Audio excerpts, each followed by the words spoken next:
Senhor mesmo, dada a palavra de ordem, ouvida a voz do arcanjo e ressoada a trombeta de Deus, descerá dos céus e os mortos em Cristo ressuscitarão primeiro. Depois nós, os vivos, que ficarmos, seremos arrebatados juntamente com ele. No arrebatamento, a igreja sobe até os ares. Na segunda vinda, que você vai advogar lá em Apocalipse 1:7, olha que observação, a gente tem que ler a Bíblia com detalhes, pessoal. Olha o que diz Apocalipse 1:7. Eis que com as nuvens virá e todo olho verá. No arrebatamento, isso é claro. Não precisa nem de exegese de texto aqui. No arrebatamento não. Isso, a igreja sobe aos ares. Então, mas ninguém vai ver, seria isso, né? É que o senhor disse agora, todo olho vai ver no arrebatamento, mas não é isso, na segunda vinda, isso. Na segunda vinda, como ele vem com as nuvens, então todo olho verá. Então o arrebatamento, abre aspas, será invisível ao mundo. Olha o que diz Hebreus capítulo 9, o verso de número 28. Olha o que diz aqui. Assim também Cristo, tendo se oferecido uma vez para sempre, para os pecados de muitos, aparecerá segunda vez sem pecado aos que aguardam para a salvação. O mundo aguarda a chegada do Cristo? É óbvio que não, pessoal. Quem deve estar preparado para o arrebatamento é a igreja. O mundo não espera a volta gloriosa do Senhor Jesus. Johnny. Ok. Depois eu peço mais uma vez que o pastor explique se a igreja não vai ser vista, então, nesse arrebatamento antes da grande tribulação. Então a ideia de ser secreto continua. Só não secreto na sua conta. Não, os pré-tribulacionistas hoje não gostam que se usa esse termo, mas se for de forma arrebatamento, que ninguém vai ver. Então só me responde. As pessoas vão ver Jesus? Só os salvos. No arrebatamento, só os salvos. Então ninguém vai ver Jesus. A igreja... Só os salvos. Ok. Só a igreja vai sumir e ninguém vai saber para onde eles vão. Vamos pro céu, que depois vai ter que me explicar isso. Quando eu posso Ele está falando da perspectiva de quem fica. Então, da perspectiva de quem fica, ninguém vê Jesus. Sim. E ninguém vê a igreja subindo, é isso? Sim, é o rapto. Então, é o rapto. Então, por isso que a gente apelida, mesmo que o pastor não goste, de secreto. Não é que eu não gosto, é que não existe isso. Isso foi David... O senhor estudou mesmo pós-tribulacionismo? Sim, estudei. Foi ou não David MacPherson que colocou essa pecha nos pré-tribulacionistas? Tudo bem, pastor. Pode ser. Mas a visão, a ideia de que a igreja não vai ser vista, vai desaparecer, e que Jesus não vai ser visto pelo mundo e ninguém vai ver, continua. Ou seja, um arrebatamento que ninguém vai ver, nem sabe para onde foram. Aquela ideia que sempre conta... Tudo bem, mas o mundo vai perguntar, né? É aquela história, para onde foram os crentes barulhentos, né? Na famosa cultura evangélica. Então, dessa forma vai ser o arrebatamento secreto. Ok. Desculpa. Uma forma que ninguém vai ver, tá? Então, se a gente pegar esse mesmo texto que advoga para os prés, eu vou ter ela na visão pós-tribulacionista, porque ela se trata do mesmo texto, se trata do mesmo evento de Mateus 24, tá? Por quê? Tanto Mateus 24 como 1 Tessalonicenses 4, do 15 e 16, e Mateus 24, do verso 30 e 31, fala do mesmo assunto. Por quê? Fala do quê? Fala do mesmo evento, que é a vinda do Senhor, o mesmo local, os dois textos vão ter o mesmo local nas nuvens, com a presença dos anjos. Os dois têm a presença dos anjos. Os dois usam instrumentos que é trombeta.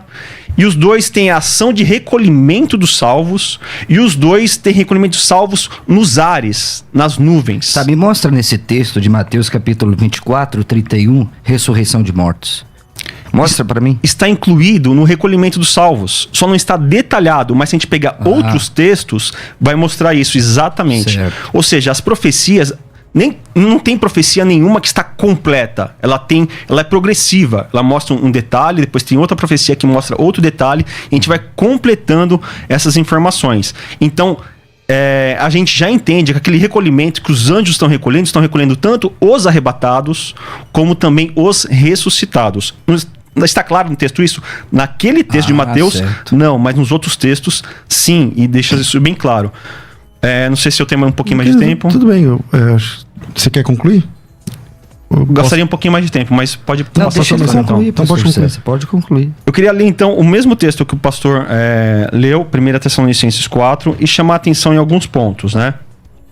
No verso 16, pois dada a ordem com a voz do arcanjo, então tem o anjo aí, ao ressoar da trombeta de Deus. Então a gente vai ver vários textos a respeito da volta de Jesus que se trata da trombeta de Deus. Inclusive Mateus 24 fala da trombeta.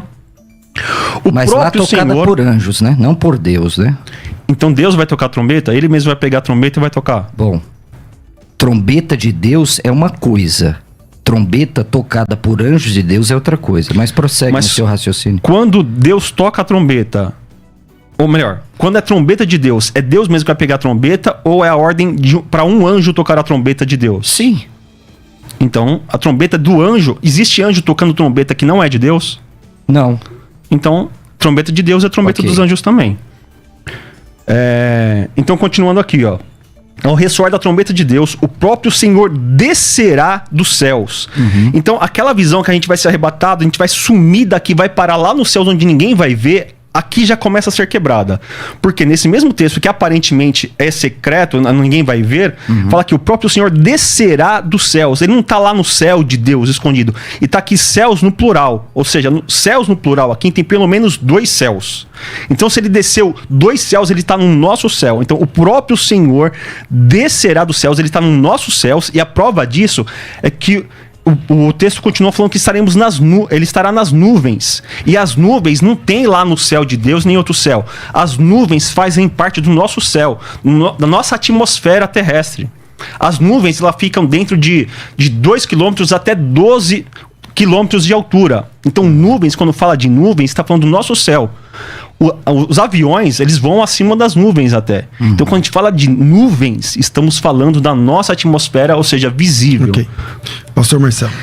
Bom, eu queria entender, né? Você usou aqui o texto de Mateus capítulo 24, 31. Aqui é a igreja, então, porque o contexto aqui é todo judaico, querido. Todo o contexto aqui é judaico, não é? Você usar esse texto aqui para advogar a igreja aqui é bem complicado. Vamos chegar lá. Ele enviará os seus anjos com um grande clangor de trombeta, os quais reunirão os seus escolhidos. Qual que é a palavra grega aqui? Você sabe? Não. Eclectos. Não.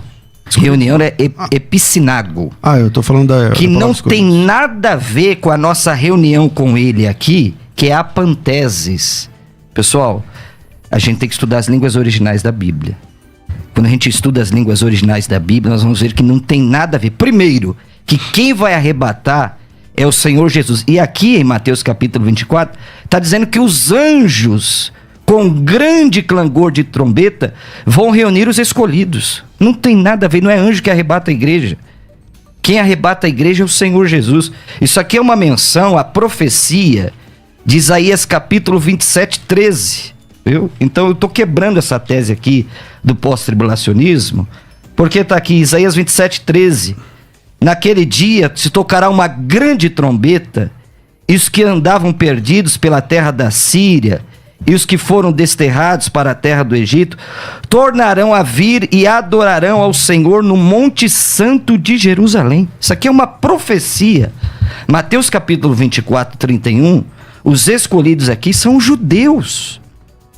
Não tem nada a ver com a igreja. Até porque a palavra aqui em Mateus 24, 31, reunião, é epsinago. E arrebatamento não é reunião. Arrebatamento é o harpazo, é tirar com violência, é levar para cima. Aqui está falando do período tribulacional. Você pode ver todo Mateus capítulo 24. Quando, pois, virdes o abominável da desolação de que falou o profeta Daniel no lugar santo, quem lê entenda. Então os que estiverem na Judéia fujam para os montes. Então a igreja vai estar na Judéia? Nossa, interessante. E quem estiver sobre o eirado não desça a tirar casa alguma. E quem tiver no campo não volte atrás. Orai para que a vossa fuga não se dê no inverno nem no sábado. Quer dizer que a igreja está guardando o sábado agora. Gente do céu. Então aqui, com todo respeito, esses escolhidos aqui e essa reunião não tem nada a ver com o arrebatamento da igreja. Isso aqui no grego é epsinago, que difere totalmente de 1 Tessalonicenses capítulo 4, versos 17, onde diz apanteses, são termos diferentes. Se fosse correlatos, Paulo, que foi um dos maiores biblistas teólogos, não ia contradizer as palavras de Jesus, e as palavras de Jesus não iam contradizer as palavras de Paulo. Pastor Johnny.